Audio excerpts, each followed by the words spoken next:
being in the right place at the right time is huge in life. Such was the case for our Carl's TV and Appliance Athlete of the Week, Marshall native Bryce Lance, when a new coach took over at North Dakota State 2 years ago. Lance was a difference maker in their postseason run of the Bison that fall. Thankfully for Bryce, that new coach saw something in him on the very first day of practice.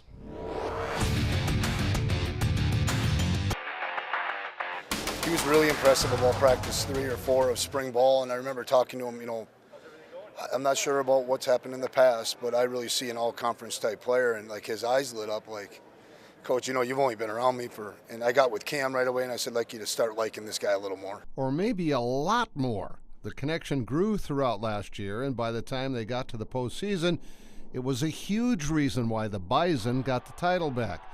And it was fun for the Marshall native to play such a big role.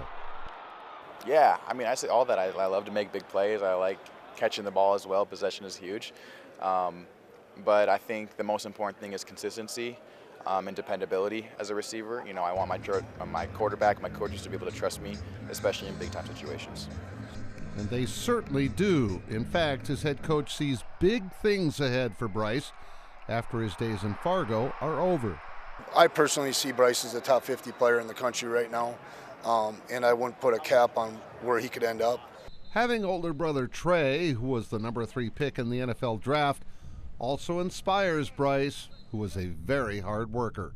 I've looked up to my brother my whole life. He's kind of my role model, and he kind of, I feel like, paved the way for the path I'm trying to take as well. So, yeah, super thankful for the relationship we've had and the way he's, paved the way, like I said before, and led me throughout my sports career and personal journey as well. And growing up in Marshall has played a big part in who he is today. I don't remember many times in the summer where I'm sitting at home. The youth program and the way they emphasize youth programs in Marshall, really special. But Coach Ballman, obviously, Coach Carroll, my basketball coach, is a big part in this as well. So just great people in Marshall. Add Bryce Lance to the list of Tigers who have made those coaches very proud. And I'd say there's a pretty good chance we'll see him playing on Sundays, just like his older brother.